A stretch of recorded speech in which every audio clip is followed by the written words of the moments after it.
comunidad. Y es realmente una idea muy bella, porque a veces sentamos el matrimonio, sentamos, digamos, como que la relación de pareja en la relación de pareja, es decir, como que se queda ahí.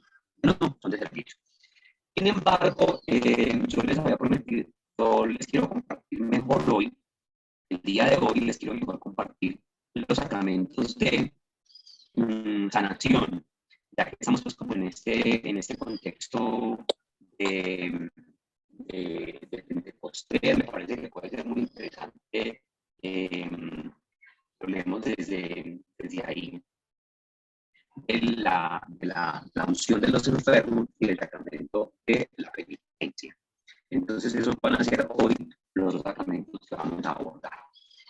En primer lugar, yo les quiero contar que esos dos sacramentos son sacramentos que están pensados para la restauración del corazón, para la restauración del corazón, para devolver la paz, para devolver la tranquilidad del corazón y para la sanación del corazón. Entonces, al hacer parte a estos sacramentos, uno debe pensar como que está buscando la sanación del corazón, recuperar la paz, recuperar la restauración de su alma. Y voy a tratar, en la medida de lo posible, compartirles. Este computador es un poquito lento, entonces por favor les ruego que tengan paciencia, porque es muy lento. Todavía no he cargado las diapositivas que les quiero compartir. Pero en la medida de lo posible voy a compartirles sobre todo el fundamento bíblico de este sacramento, que me parece muy importante, que son, yo diría, como los más criticados, son como los más señalados, los menos comprendidos de todos los sacramentos. Entonces, qué bueno que podamos darle pues, como un fundamento desde la Sagrada Escritura. Entonces, al estudiar el sacramento de la confirmación, comenzaremos a decir, perdón, de la unción de los enfermos. Es un sacramento, pues, digámoslo así, empecemos por la unción de los enfermos, ¿cierto? De la unción de los enfermos. Es un sacramento que hemos considerado como la consagración para la muerte. Entonces, la gente no se deja poner los santos óleos porque creen que es un sacramento como para consagrarse a la muerte. Porque también se llama como extrema unción, se considera así, la extrema unción. Aunque en realidad el sacramento de la unción de los enfermos, como nos preguntaba la semana pasada la hermana, es un sacramento que también se puede hacer constantemente, la unción de los enfermos. La teología, digamos, actual tiende a interpretar este sacramento como uno para la curación o al menos para hacer frente a la enfermedad, considerando que esa pretendida función de consagración para la muerte corresponde más bien a lo que llamamos nosotros como el viático o, llegado el caso, a las exequias. Esta perspectiva que ha orientado toda la renovación litúrgica y pastoral del sacramento de la unción de los enfermos a partir del Vaticano II, estaría más en consonancia con la concepción y la praxis de la Iglesia primitiva, tal como se refleja, por ejemplo, en las antiguas fórmulas litúrgicas de bendición del óleo. Sería un ejemplo más de una vuelta a las fuentes promovidas por el Concilio Vaticano II. Aunque la superación de la idea, la praxis de la extrema unción ha posibilitado así decir, una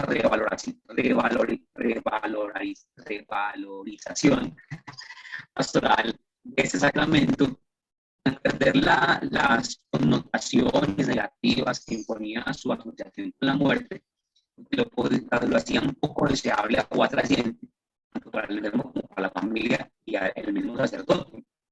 Al mismo tiempo, esto ha permitido encuadrarlo en el contexto general de la atención pastoral a los enfermos. La Iglesia, inspirándose en las praxis de Jesús, ha considerado siempre como una de sus tareas preferentes.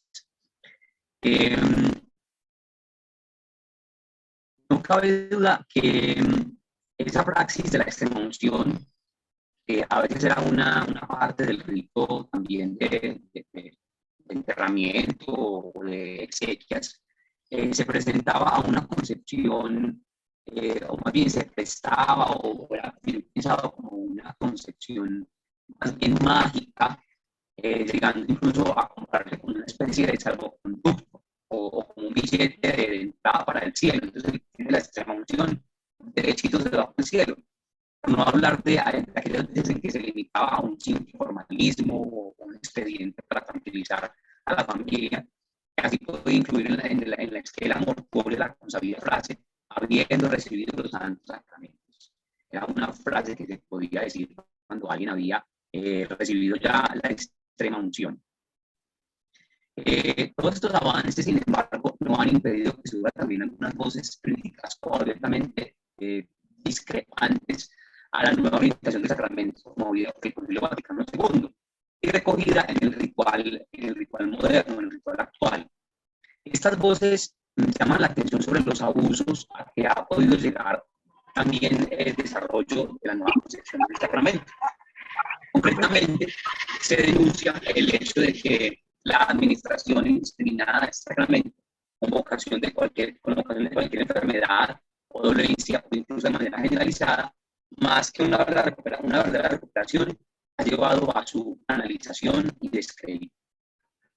Por otra parte, uno podría decir que desde un punto de vista teológico, se considera que la orientación del sacramento en esta, digamos, como en esta medida, va llevando como a la minusvalorización del sacramento mismo. Y que es necesario entonces como recuperar la identidad y el objetivo original al cual fue pensado este sacramento. Entonces, veamos algunas claridades que da el acercarnos al texto bíblico en sí para reconocer, para encontrar cuál es el fundamento que la palabra de Dios tiene el sacramento de la extrema unción o de la unción de los enfermos.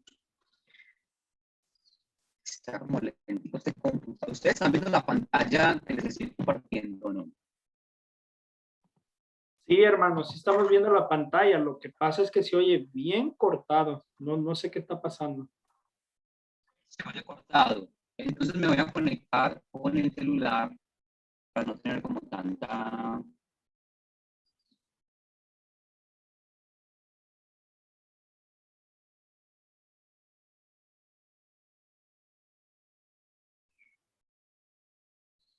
Ya, voy a conectarme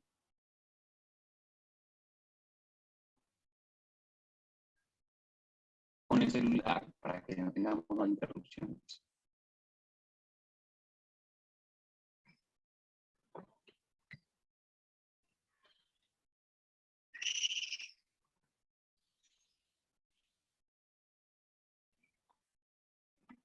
Ya te estoy pidiendo ahí eso. Ya te acepté, ahorita se conecta, yo pienso.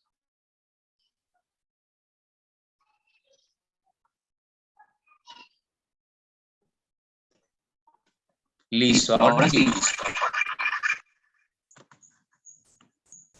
Listo.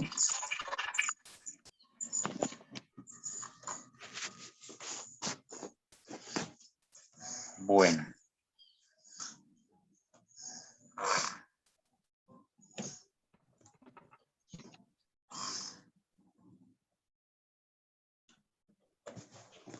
A ver, entonces aquí, ¿por qué está?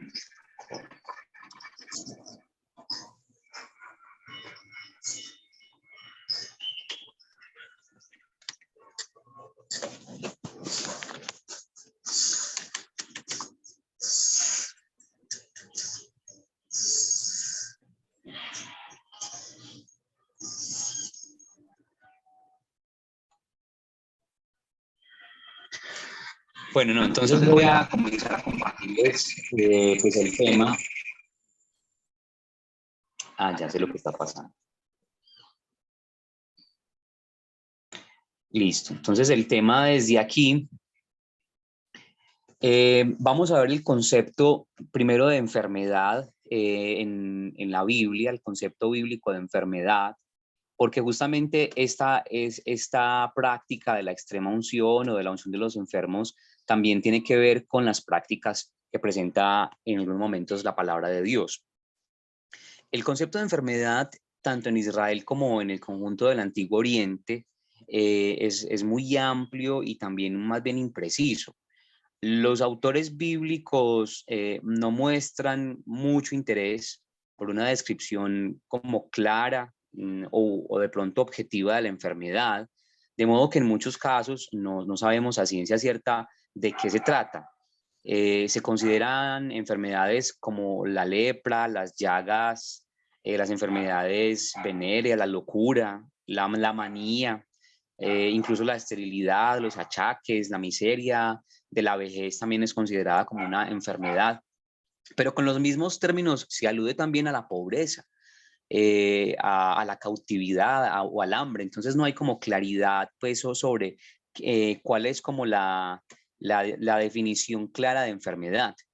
Dentro de ese horizonte que podríamos llamar horizonte cultural, el pueblo de Israel interpreta el fenómeno de la enfermedad desde su fe en el Señor, desde su fe en Yahvé, que es el que da la vida y da la muerte. Se trata de una visión más bien religiosa en la que se establece una relación causal entre la enfermedad y el pecado, como lo atestigua ese texto. ¿Se acuerdan ustedes del ciego que van los discípulos con Jesús por la calle y entonces Jesús les dice, los discípulos le preguntan a Jesús, maestro, ¿quién pecó, este o sus papás?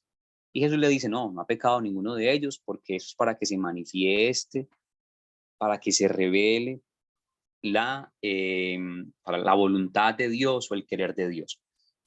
Entonces, el enfermo llega a ser visto como un maldito de Dios en la tradición, digámoslo así, judía, del que todo el mundo se aparta, un enfermo marginado, es un marginado, es un pecador, quién sabe qué habrá hecho para que Dios lo castigue de esa manera.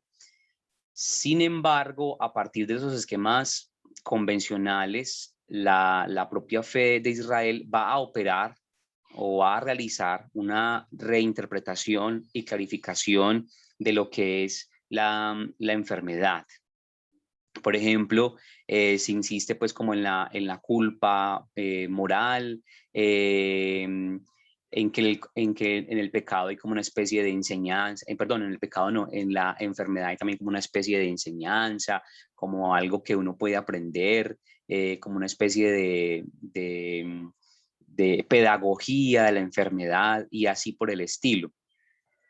La vinculación tradicional entre la enfermedad y el pecado experimenta entonces un giro en el Nuevo Testamento, donde pues ya la enfermedad hace parte de la naturaleza humana y justamente es esa naturaleza humana, esa enfermedad la que quiere de alguna manera sanar la persona de Jesús, y por eso es interesante también ver cuál es como la relación que tuvo Jesús en principio, Jesús y los enfermos, cómo fue esa relación de Jesús con los enfermos.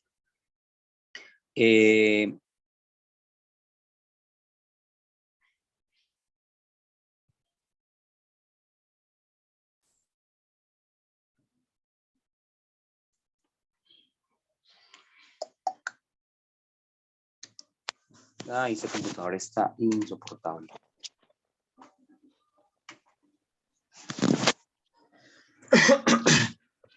Entonces, Jesús y los enfermos. Según el testimonio de los evangelistas, Jesús dedica una parte importante de su ministerio a la curación de los enfermos.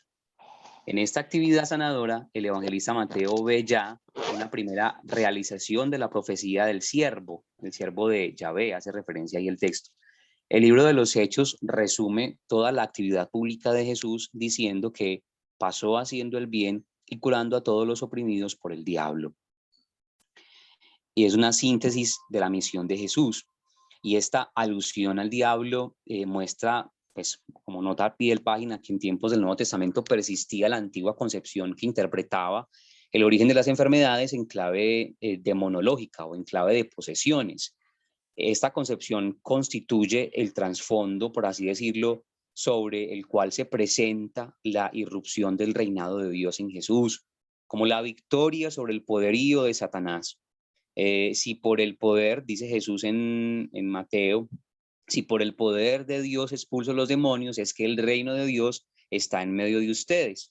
Las curaciones que Jesús realiza son signos efectivos y evidentes de la llegada del reino mesiánico. Entonces, desde ahí vemos que el sacramento de la unción de los enfermos no es más que, por así decirlo, una continuación de ese ministerio sanador de Jesús. Aunque no se admita la relación causal directa entre enfermedad y pecado en el Nuevo Testamento, eso no implica establecer una disociación entre la curación corporal y la liberación espiritual. La actividad mesiánica de Jesús, por quien el reino toma historia o toma cuerpo en esta historia, tiene como objetivo la salvación del hombre íntegro, cuerpo, espíritu, es decir, toda la realidad humana. Desde una visión antropológica de carácter integral y unitario, podemos entender que la curación aparezca a veces asociada expresamente al perdón de los pecados, como por ejemplo cuando Jesús sana a este hombre de la camilla que es bajado por sus amigos, quitando unas tejas y entra en la casa y Jesús le dice, pues tus pecados son perdonados. De alguna manera, como esa relación que hay entre el pecado, la naturaleza del pecado, las consecuencias del pecado y la sanación también del cuerpo.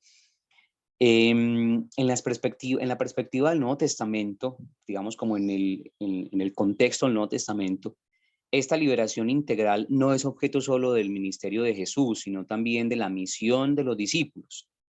Es así como aparece de manera elocuente en el envío de los 12, cuando Jesús les dice, vayan y proclamen el reino de los cielos, que el reino de los cielos está cerca, curen enfermos, resuciten los muertos, purifiquen leprosos, expulsen demonios, ¿cierto? Y además les dice, pues gratis lo recibieron, también denlo gratis.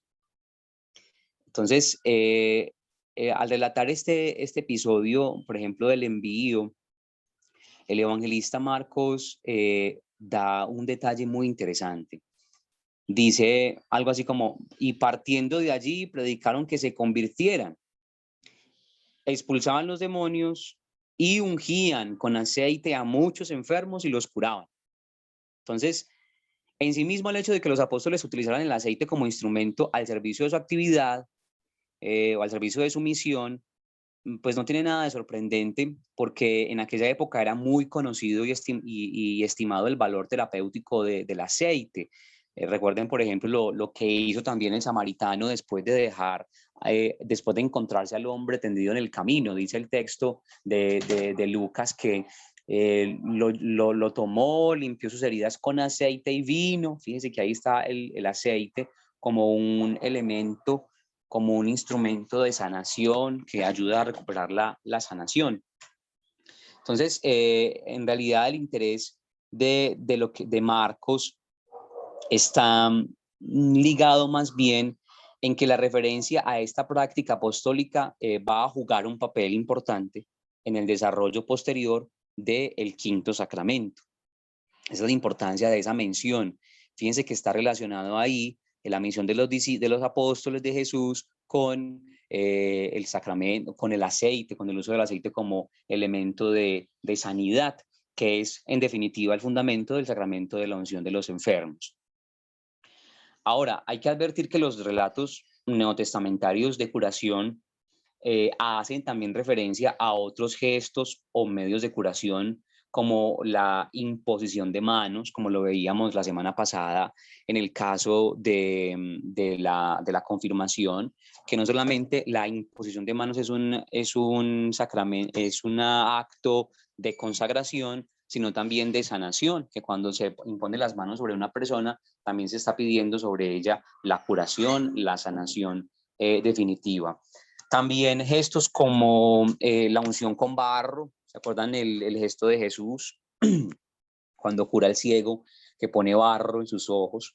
El contacto físico que Jesús constantemente tenía con las personas, Acuérdense que Jesús siempre que sana toca, levanta, abraza, saca de la ciudad, pone saliva en la boca, mete los dedos en los oídos. Son imágenes siempre muy físicas las de Jesús cuando va a sanar. En ese sentido, más que a un gesto externo determinado, el poder de Jesús o de sus discípulos aparece vinculado a la misma fe del enfermo o de quienes solicitan su curación. Y pues junto a la primacía de la fe también está el hecho de que el gesto particular del aceite tiene un valor especial. Ahora, eso pues con respecto a la relación de Jesús con los enfermos.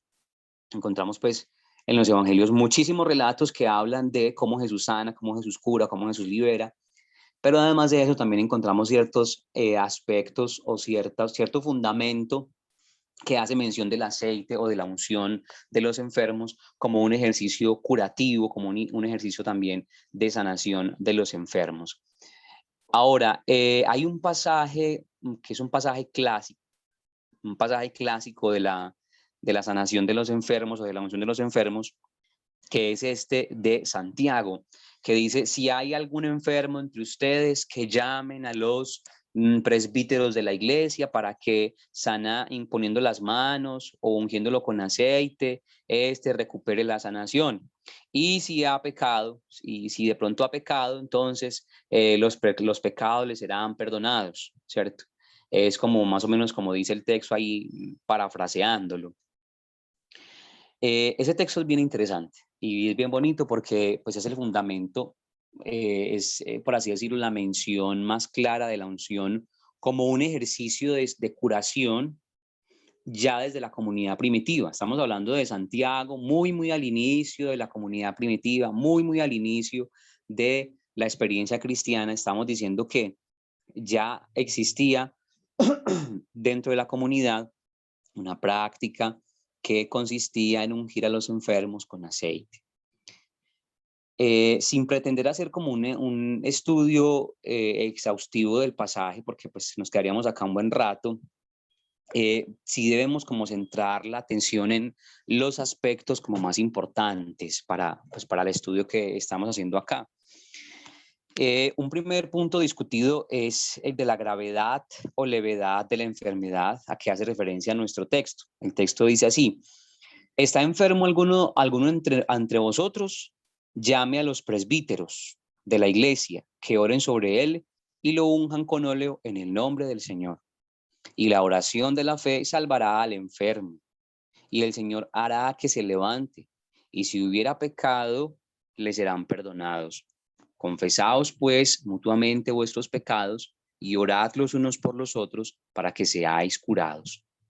La oración ferviente del justo tiene mucho poder.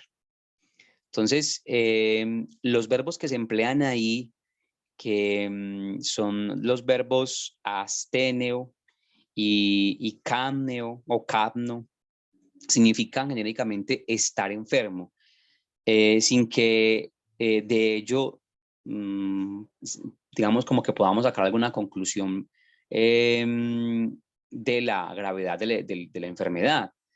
El contexto implica una situación que obliga a guardar cama, el contexto de las dos expresiones. Dado el escaso desarrollo de la medicina en Israel, cabe presumir que cualquier enfermedad podía resultar peligrosa, incluso hasta una infeccióncita por más leve que fuera. Por tanto, no puede decirse que la asociación entre enfermedad y muerte resulte como artificial o forzada o mentirosa, aunque pues, se debe pues, evitar reproyecciones indebidas a partir del desarrollo ulterior del sacramento. Entonces, lo que decimos ahí es que ya desde el comienzo este texto está indicando que se trata de una enfermedad grave, pues es como lo que estamos aquí tal vez pretendiendo decir desde el análisis que hacemos del texto de Santiago.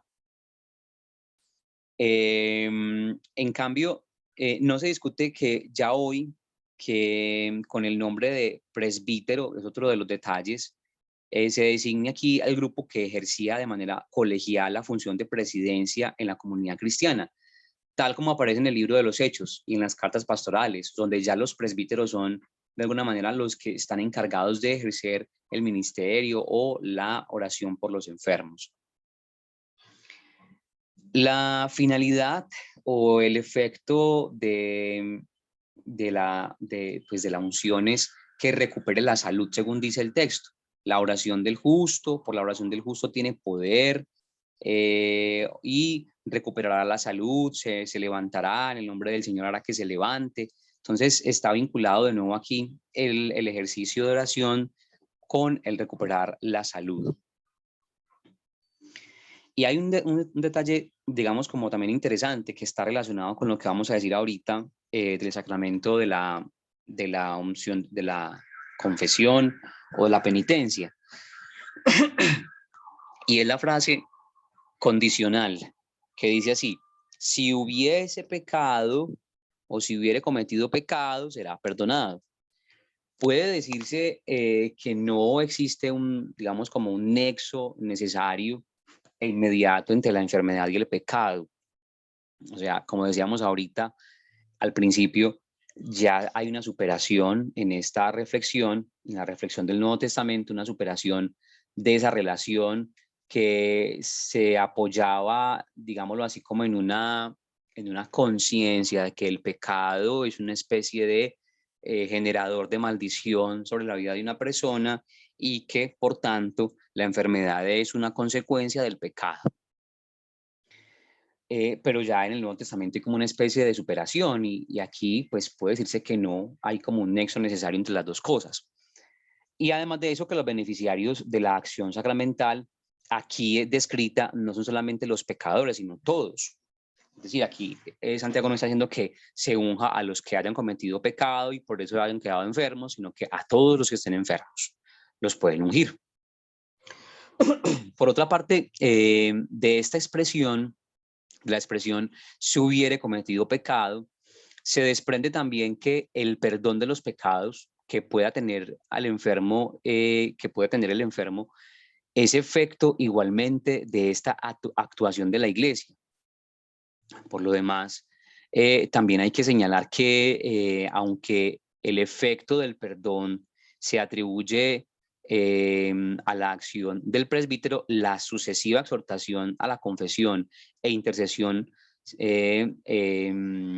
impide interpretar la concesión del perdón en términos ritualistas o automáticos, es decir, no que porque uno se unja, entonces ya va a quedar perdonado sus pecados, sino que es más bien como un ejercicio, por así decirlo, desde la consagración, santificación. En conjunto, esta recomendación que hace Santiago a los miembros de la comunidad que tienen alguna enfermedad se corresponde con la actuación de Jesús a lo largo de todo su ministerio. Como veíamos hace un rato, pues todo lo que hace Jesús es sanar. Y de manera particular existe una notable analogía estructural con el episodio de la curación del paralítico en el Evangelio según San Marcos, en el relato que se estructura también sobre una especie como de trinomio, esto como entre paréntesis, eso es como un trinomio: fe, perdón de los pecados, curación; fe, perdón de pecados, curación. Y bueno, donde el resultado final es el restablecimiento integral del enfermo. O sea, no solamente dice el texto, no termina diciendo que el enfermo se paró o que se fue contento porque le perdonaban los pecados, sino que se paró y recuperó su salud. En el caso que nos ocupa, es decir, el caso de Santiago, de lo que dice Santiago, es la comunidad cristiana representada por los presbíteros, la que desde la fe en la presencia y el poder del Señor interviene eficazmente para salvar al hombre entero.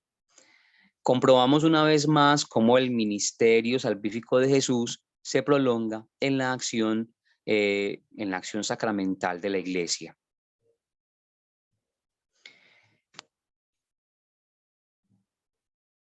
Digamos que esta referencia bíblica de la Carta de Santiago es la más importante a la hora de considerar el sacramento de la unción de los enfermos. La semana pasada alguien nos preguntaba, bueno, pero ¿por qué los sacerdotes no nos ungen más con aceites? Si se supone que son signo y eficacia de la sanación.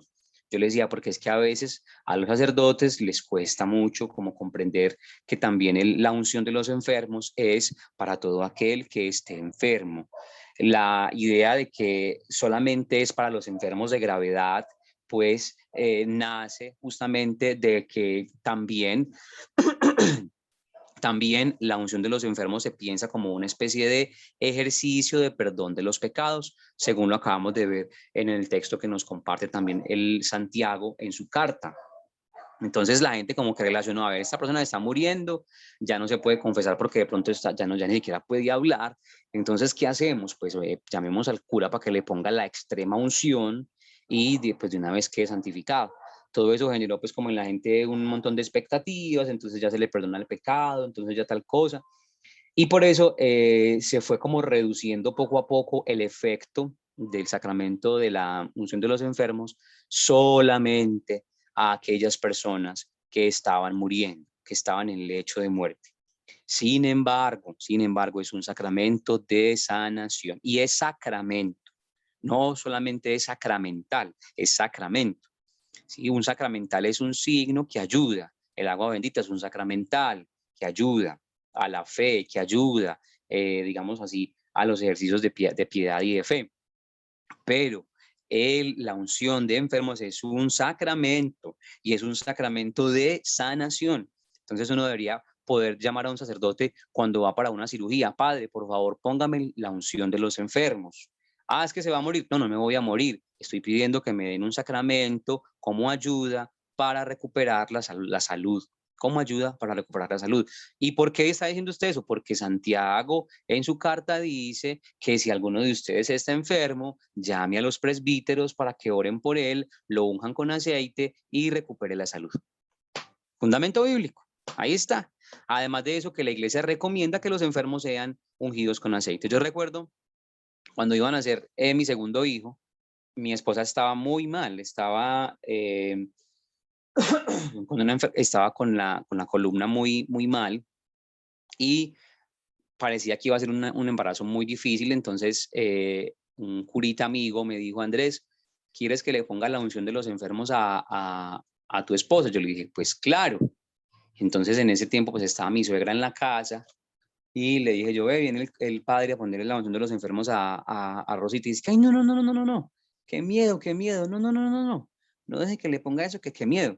Claro, porque creyó que era un sacramento solamente para personas que están en lecho de muerte, como decíamos al principio, como una especie de consagración a la muerte o de consagración para la muerte.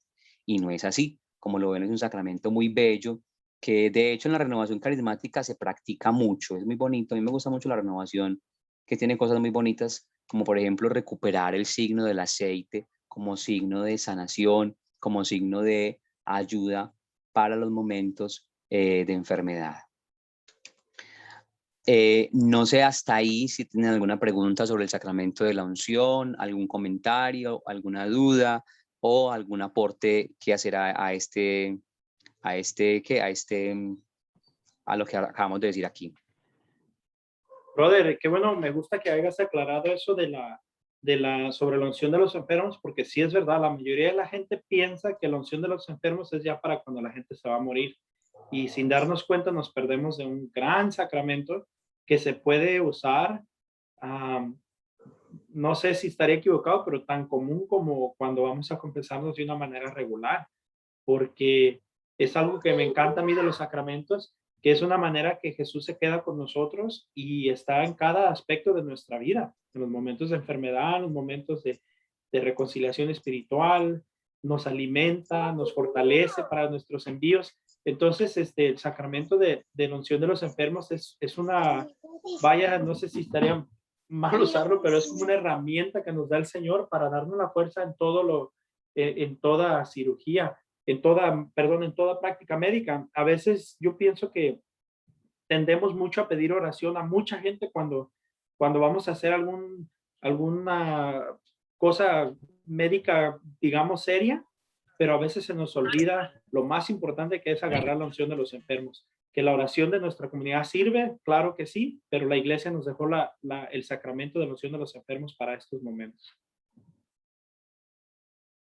Así es. Entonces, eso hay que, digamos, como revisarlo mejor, incluso hacer como una reflexión litúrgica en la iglesia sobre el uso que hacemos de ese sacramento de la unción de los enfermos. ¿Por qué? Por eso es que tantas veces se aprovechan en otras iglesias, que venga, compre el aceite, no sé qué, la sal de no sé dónde para que recupere la salud. Fíjense, es que como no aprovechamos lo que tenemos y la riqueza de la iglesia, entonces fácilmente la gente comienza a irse para otra parte, porque es que es importantísimo el signo. El signo es una cosa que hace parte fundamental de la experiencia humana y por eso nosotros tenemos que conocer mejor, valorar, amar y dar a conocer los signos que son tan importantes. Una persona bien enferma, bien llevada muchas veces y el cura dice que no le pone la unción de los enfermos que porque todavía no se está muriendo, entonces va y busca un brujo que le venda una piedra de no sé de dónde, porque con eso se va a recuperar. O sea, esa es la importancia del signo. Importancia del signo. Y cuántas veces sea necesario, porque no hay tampoco una restricción que solamente una vez, no, es uno de los sacramentos de sanación. La palabra lo dice, sanación. ¿Cuántas veces hay que aplicarlo? ¿Cuántas veces esté enfermo? Entonces, importantísimo tener en cuenta esta reflexión que hace parte pues como de la necesidad de la iglesia de hoy, que es, muchachos, ponerle pues pilas a la manera como usamos los signos, como aprovechamos los signos que la iglesia tiene de sanación. Entonces, a nivel pues como de la sanación del cuerpo y también espiritual, el sacramento de la unción juega un papel muy importante. Es sanación del cuerpo, sanación, recuperación de la salud, pero también tiene un efecto espiritual, como lo decía Santiago, que la iglesia lo ha dejado ya más como para la extrema unción, que es de perdonar pecados. Ahora, el sacramento de la confesión o el sacramento de la penitencia. Tiene muchos nombres: penitencia, confesión, un sacramento también bellísimo que descubriéndolo uno dice, pues tanto que uno muchas veces se pierde. Para nosotros este sacramento es un regalo de Dios, que además de liberarnos de la carga de nuestros pecados, manifiesta la inmensa misericordia del amor de Dios hacia los hombres, incluso hacia aquellos que han pecado, que han traicionado la alianza. Y es muy claro que el depósito de la fe, es decir, la iglesia, no es ni ha sido nunca un invento humano, sino un invento mismo de Dios o una necesidad del hombre. Una respuesta, más bien, una respuesta a la necesidad que todo hombre tiene de reconciliarse con Dios. Y ahí les pongo una cita bíblica, pues que es como la más popular para hablar del sacramento de la confesión, que es de Juan: recibo y del Espíritu Santo. A quienes perdonéis los pecados les quedan perdonados, a quienes se los retengáis les quedan retenidos. Es una cita bíblica joánica que pone en estricta relación la resurrección, la recepción del Espíritu Santo, el envío de los discípulos y el perdón de los pecados. De manera particular, Juan quiso juntar esas cosas, esos aspectos: resurrección, efusión de Espíritu Santo, perdón de los pecados, misión de la iglesia. Es algo bien bonito. Vayan y anuncien a quienes les retengan los pecados. Es bien interesante que parte del anuncio sea también el perdón de pecados o el perdón de las faltas. De alguna manera, uno podría decir que el perdón es un sacramental, es un sacramento. El perdón es un sacramento. Cuando usted perdona a alguien, está ejerciendo un sacramento. Fíjate qué bonito es pensar el perdón de las faltas de los otros como un sacramento. Bellísimo, bellísimo. Entonces, las palabras del Señor fueron esas, en la tarde del domingo de resurrección. Y quisiera centrarme aquí en el hecho de que fue esto lo primero que hizo el Señor al ver a los discípulos después de 3 días de aparente ausencia, dando a entender de esta manera que aquello no fue cualquier prodigio, sino algo fundamental, tanto para los apóstoles como para los que habríamos de creer en él a través del testimonio de los apóstoles. No puedo evitar, muchachos, entrar en cierta, decirlo así, como indignación al encontrarse uno como con distintos hermanos que le atribuyen a su iglesia o institución el actuar del Espíritu Santo, cuando la misma historia bíblica y universal les demuestra el actuar de ese mismo Espíritu dentro de la iglesia cristiana, la iglesia de los apóstoles y de los mártires, la iglesia católica. Sobre este punto, pues podríamos hablar en otro momento. Decía pues que debió ser relevante para la iglesia entera este acontecimiento de la aparición de Jesús en la mañana de resurrección, y el hecho de que lo primero que haya hecho es enviarlos a perdonar pecados, es decir, enviarlos con la misión de devolver, de restaurar el corazón, de recuperar la paz a aquellos que la habían perdido a causa del pecado. Es interesante eso, que quiere decir que también la resurrección es un ejercicio que devuelve al hombre el perdón de los pecados. Fíjese que aparece el resucitado después de haber muerto en la cruz y les devuelve a todos el perdón. Tanto fue así que Lucas, incluso cuando habla de esto, detalló en su libro de los Hechos de los Apóstoles que muchos, dice así, muchos de los que habían creído venían a confesar y declarar sus prácticas, es decir, se confesaban delante de los apóstoles. No iban a otras personas ni confesaban sus culpas directamente a Dios, sino que iban hacia los apóstoles para recibir el perdón que Jesucristo les había dado, para impartir perdón. Voy por un poquito de agua.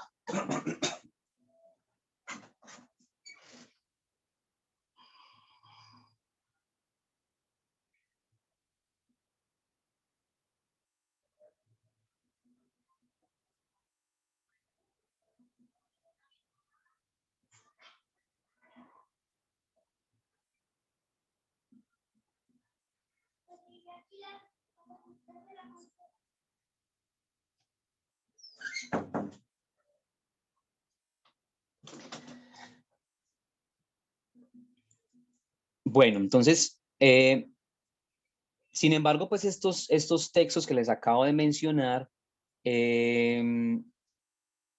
aún no queda pues como del todo claro, quedan pues como dudas de que este ministerio ya ha sido dado a los apóstoles. San Pablo nos lo recuerda de una forma más explícita aún en su segunda carta a los Corintios, cuando dice: y todo proviene de Dios, que nos reconcilió consigo por Cristo y nos confió el ministerio de la reconciliación. En la carta a los Corintios, no recuerdo en ese momento la cita, carta a los Corintios, la segunda carta a los Corintios, y todo proviene de Dios, que nos reconcilió consigo mismo y nos confió el ministerio de la reconciliación. Si de pronto Jaime la puede buscar en Google y ponerlo en el chat. En eso ando, a ver si nos confió el ministerio de la reconciliación. De esta manera, el sacramento entonces es instituido por Jesucristo dentro de la iglesia, para que podamos tener una vida de gracia y aspirar a una vida eterna.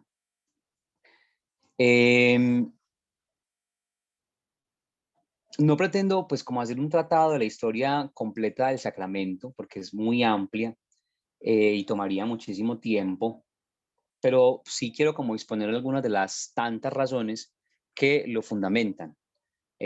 Más allá de la parte pues apologética, lo que pretendo es como recuperar un poco el valor y la importancia que tiene el sacramento de la confesión o la penitencia. Son muchos los personajes que podría citar, refiriéndose a la confesión en los primeros siglos de la Iglesia, como lo son Orígenes, Tertuliano, San Cipriano, entre otros. Sin embargo, solamente voy a como a remitirme a los mismos apóstoles que nos dejaron un hermoso escrito llamado la Didache. En la reunión de los fieles confesarás tus pecados y no te acercarás a la oración con conciencia mala. Eso lo dice un texto antiquísimo de la iglesia entre los años 60 y 160 después de Cristo, que algunos adjudican a la comunidad apostólica, otros a una comunidad distinta. Se llama la Didache. Y dice así: en la reunión de los fieles confesarás tus pecados y no te acercarás a la oración con conciencia mala. Aquí hay que recordar que ese escrito fue preservado por los apóstoles de los apóstoles, y así sucesivamente, haciendo de esto una sucesión apostólica que es guardada celosamente por la Iglesia Católica Romana. En este texto pues hay varias cositas, y es justamente como la invitación a la confesión. Al principio en la iglesia la confesión era una confesión pública. De hecho, todavía hay comunidades apostólicas, movimientos apostólicos en la iglesia cristiana católica moderna, que hacen el ejercicio de la confesión pública, y se confiesan públicamente. Y entonces se reúnen todos en oración y cada uno empieza a contar sus pecados. Después pues pasó a ser más bien como un ministerio del sacerdote, del presbítero de la iglesia. Entonces se le encomendó la escucha y el ministerio del perdón a un sacerdote. Pues la iglesia y la historia poseen todos los documentos que evidencian la relación tanto entre los apóstoles de ese tiempo y los obispos de hoy, y por tanto de los sacerdotes, como la que hay entre San Pedro y el Papa Benedicto XVI. Ustedes sabían que Benedicto es, podríamos llamarlo como un sucesor de Pedro en el sentido estricto. Por estas y otras sentencias, no existe razón por la cual algunas otras denominaciones ajenas a la Iglesia Católica puede atribuirse la acción del Espíritu Santo, pues queda claro a la lógica y la inteligencia que el Santo Espíritu de Dios no inspiraría cosas distintas a personas distintas. Yendo entonces a la parte central de este escrito, a la parte central de la Didache, es importante tomar conciencia en cuanto a lo necesario que es el sacramento, y no solo saber defender lo que se cree, sino vivir aquello que decimos creer. El sacramento de la confesión ha sido siempre el blanco de muchos ataques. Protestantes, no cristianos, incluso no católicos, o los católicos mismos. Pero increíblemente ha sido más los ataques de la deuda por parte de los católicos, que a fin de cuentas no viven esa coherencia tan necesaria para dar testimonio al resto del mundo que vive una desesperanza y un sinsentidos tremendos. Actualmente se viven distintos abusos del sacramento, que van desde la mala administración hasta la poca disposición para recibirlos. El Papa Francisco, por ejemplo, ha dicho ahí: cuidado, sacerdotes, hagan el ministerio de la confesión bien hecho, escuchen a las personas, no pregunten tonterías. Que sea un ministerio de administración de la misericordia, así lo ha llamado el Papa Francisco en repetidas ocasiones. Un sacramento para administrar la misericordia de Dios y no para espantar a la gente. Es lo que muchas veces hacen los sacerdotes, que entonces llega una persona con un pecado, a confesar el pecado, harta lidia que le dio para confesarse, y enseguida el curita, con una pregunta tonta o con una mala confesión, lo despide de la iglesia para siempre, porque quién se vuelve a arrimar. Entonces debemos comprender que Dios siempre ha dejado al hombre la responsabilidad de las cosas santas, y nosotros somos responsables de administrar, de vigilar que esos sacramentos, digamos así, se cumplan y cumplan pues con lo que fueron, a lo que fueron creados. Hay muchos fundamentos, muchas citas bíblicas que podríamos como recordar sobre el sacramento de la confesión, cuando Jesús le dice a Pedro: tú eres Pedro, y sobre esta roca edificaré mi iglesia, y las puertas del infierno no prevalecerán, te daré las llaves de la iglesia, etcétera, etcétera. Primacía de Pedro. Pero también Jesús le encomienda a los apóstoles la tarea de: a quienes les retengan los pecados, les quedan retenidos, y a quienes se los a quienes se los desaten les quedan desatados. Hay muchos, digamos, habría muchos detalles que mencionar sobre ese sacramento. Por ejemplo, el detalle de que muchas veces la gente dice, pero es que uno, ¿por qué se confiesa con un cura y no con un cura que es igual de pecador que uno? Que se comete los mismos errores que comete uno, incluso hasta peores. Y uno dice, pues bueno, siquiera es un curita que es pecador y que puede comprender el pecado de la humanidad, la debilidad del hombre, y desde ahí invitar a la conversión. Imagínese usted que nos confesara un ángel de Dios. ¿Para dónde lo mandaría a usted y para dónde me mandaría a mí? Para el infierno, no de una. O sea, antes una de las cosas bonitas del sacramento es que es un sacramento de iglesia, de hermanos, de fraternidad, donde uno se va a encontrar con una persona que puede comprender su debilidad, su flaqueza, sus dificultades, y por lo mismo puede ayudar a que se superen esas flaquezas desde un consejo, la oración y por supuesto la absolución, que es un ejercicio bellísimo dentro de la iglesia, el absolver a los hermanos del pecado. Y un sacramento que, como sabemos, hunde sus raíces en la cruz de Jesucristo.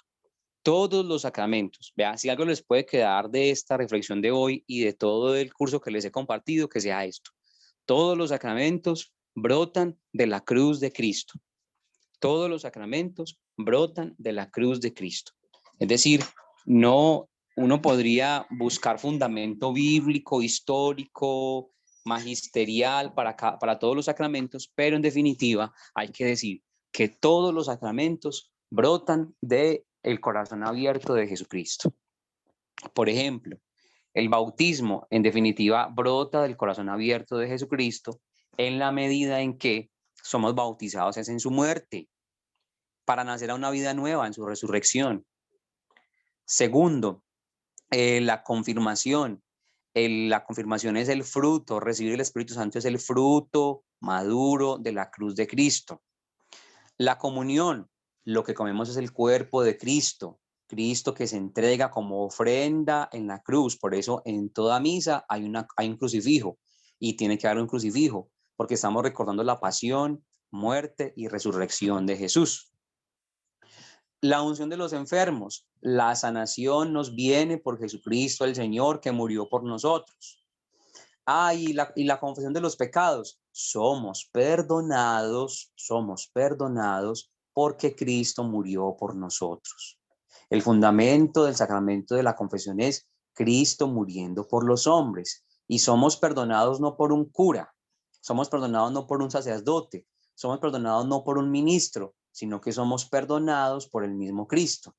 ¿El que administra ese perdón es el sacerdote? Sí, pero el que perdona, el que borra las manchas, el que libera, el que justifica es el mismo Jesús.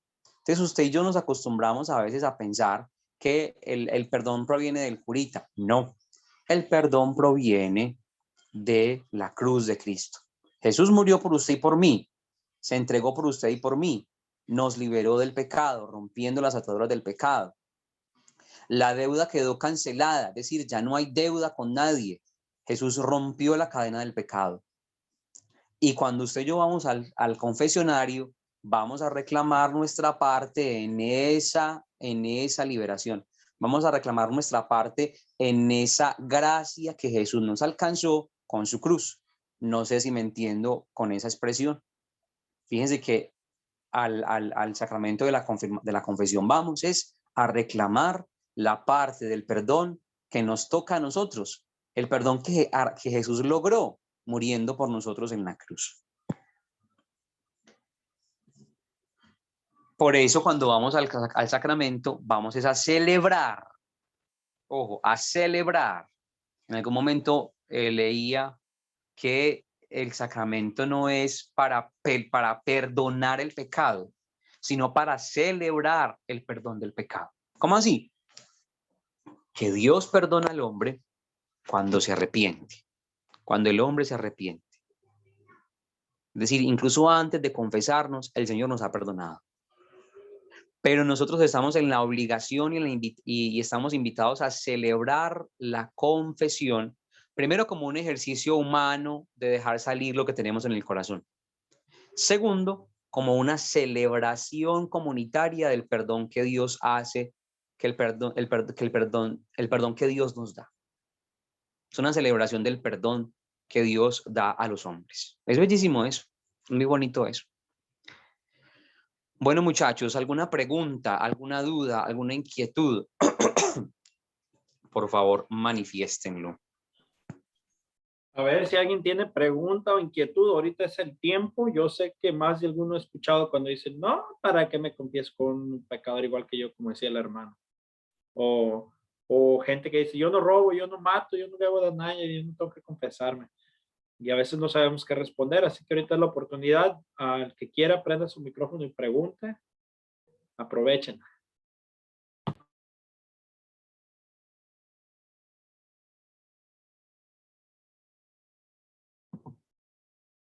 Nada, hermano. Están muy serios. Yo creo entendieron todo y no tienen preguntas, yo pienso.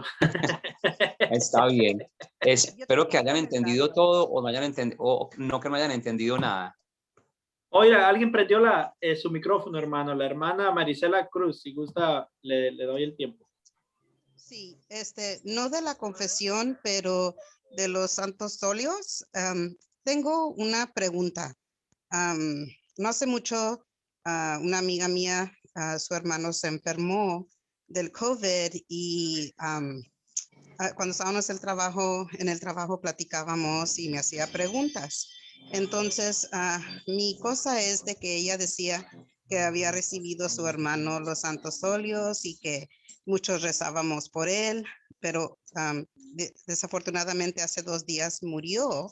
Entonces, ella me decía, si tanto rezamos y recibió, ¿por qué no hubo la sanación? ¿Qué le puedo decir yo a ella? Porque yo decía que era la santa voluntad de Dios, pero como que no era lo suficiente. ¿Qué puedo Claro. decirle yo a ella?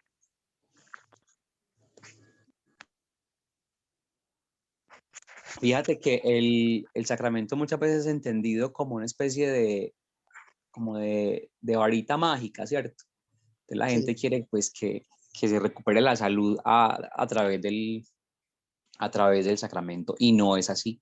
Es un sacramento de salud, para recuperar la salud, pero también de bendición y de viático, como lo decíamos ahorita al principio. ¿Cómo así que de viático?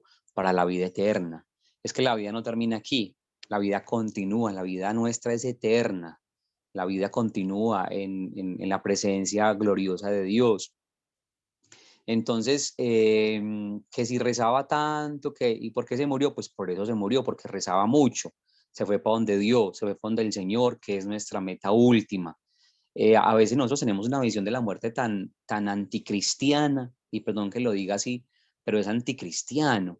Y la gente, perdón que lo diga, pero hace un escándalo cuando alguien se muere y es que se murió, pues que ¿por qué se murió? Pues porque estaba vivo. Una persona muere cuando está viva.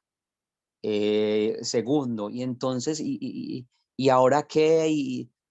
Pero ¿cómo así si lo que todos estamos esperando es la muerte? Cuando empezó todo esto del COVID, que la gente era muerta del pan y comía que porque se iban a morir, yo les decía, pero ¿cómo así? Y no nos estamos pues preparando todos los días para la muerte. Es decir, cada Eucaristía, cada oración, cada cosa no es para el encuentro con Dios. Qué alegría poder encontrarse uno con Dios definitivamente. No. Entonces, yo creo que lo que hay que decirle a la gente cuando pierden un ser querido es: piensen, replanteen su idea de encuentro con Dios. Busquen a Dios, porque qué tal que nos llegue la muerte y nosotros tengamos miedo, cuando en realidad deberíamos estar gozosos porque vamos al encuentro con Dios. Teresa de Jesús decía: muero porque no muero, muero porque no muero. Es decir, me muero de ganas por estar en la presencia del Señor. Es que la vida no es esta, la vida plena comienza aquí, pero no es aquí. La vida eterna comienza aquí, pero no es aquí, es de Dios. En Dios que tendremos la vida plena, la vida abundante. Entonces el sacramento es un signo de sanación, pero no representa, no quiere decir que es una varita mágica que una vez puesto va a recuperar la salud, sí o sí. No, la oración del justo tiene poder, es verdad, pero la muerte es una condición humana. La muerte hace parte de lo que somos y puede llegar. ¿Y entonces qué hacemos? Pues recíbala con alegría. ¿Sabe cómo le decía San Francisco de Asís a la muerte? Hermana, hermana muerte, hermana querida, porque la estamos esperando, la amamos y ella es la que nos permite el encuentro con Dios. Hermano, si me permite, ahorita que de la pregunta que hacía la hermana, se me venía el pasaje, no recuerdo sinceramente qué parte de la Biblia está, pero el pasaje de cuando David embarazó a la esposa de Urías y si no me equivoco, por medio del profeta le dijo Dios que ese niño iba a morir, no iba a nacer. Y David estuvo postrado ante el Señor, no recuerdo cuántos días sin comer ni beber, postrado ante el Señor pidiendo misericordia para que se sobreviviera este niño y no sobrevivió. Cuando van y le dicen que había muerto, nació muerto me parece, David se levanta, se baña, come y empieza tranquilo y dice, habla algo sobre cómo él acepta la voluntad de Dios en ese momento. O sea, dijo, si esa fue la voluntad de Dios, pues está todo bien. Sí. Está todo bien. Y que incluso los siervos le dicen, pero usted ¿por qué es tan raro, Señor? Cuando el niño estaba vivo, usted estaba llorando y de luto, y ahora que se murió, se pone todo contento, pues Sí. se levanta y come. Y él le dice, no, pero es que ya, si fue la voluntad del Señor, que haga lo que él quiera.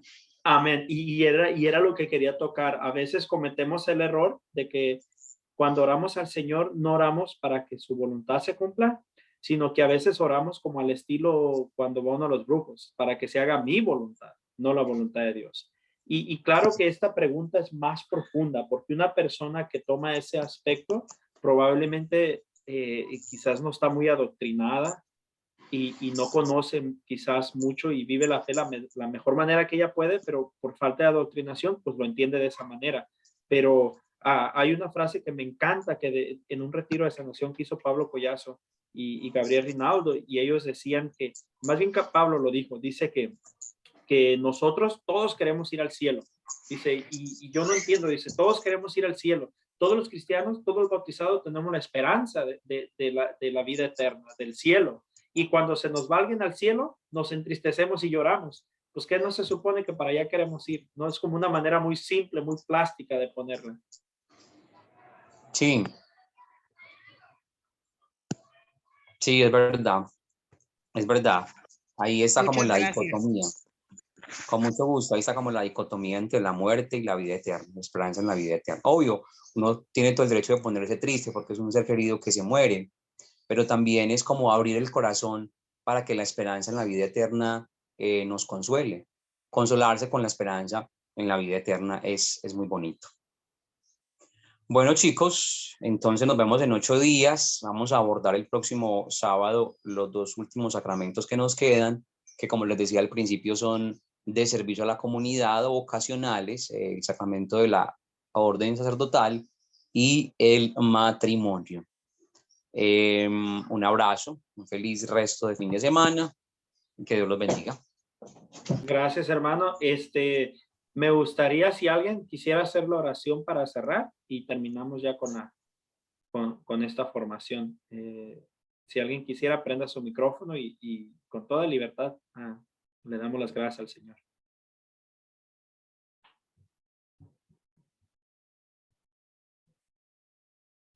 Bueno, entonces en el nombre del Padre, del Hijo y del Espíritu Santo. Amén. Señor, te queremos dar las gracias por esta formación que nos das. Danos la virtud y la gracia, Señor, de aplicar esto en nuestra vida cada vez mejor. Danos la conciencia de que entre más nos das, más nos exigirás, Señor. Pero que sea la exigencia del amor. Que sea la exigencia del amor la que nos mantenga siempre buscando conocerte, amarte, seguirte y hacerlo también en nuestros hermanos. Danos fortaleza en nuestras debilidades y danos firmeza en nuestras virtudes. Y guíanos, Señor, en esta noche de Pentecostés. Abre nuestro corazón para estar dispuestos a recibir todas las promesas que tú nos das por el Espíritu Santo. En el nombre del Padre, del Hijo y del Espíritu Santo. Amén. Amén. Pues bien, mis hermanos, muchas gracias, hermano. Dios me los bendiga a todos. Disfruten esta fiesta de Pentecostés. Ojalá y puedan vivirla. La están dando varios predicadores, van a estar. El padre Ronald en su canal intercesión profética lo va a tener. Pablo Collazo está haciendo uno. El padre José Domingo en la diócesis de Stockton está haciendo otra. So hay comida por todos lados. Aprovechen. Hoy es día de festejar. Bendiciones. Hola. Gracias por la clase. Dios los bendiga a todos. La paz del Amén. Señor. Gracias. Adiós. Les amo. Yo también. Doctor,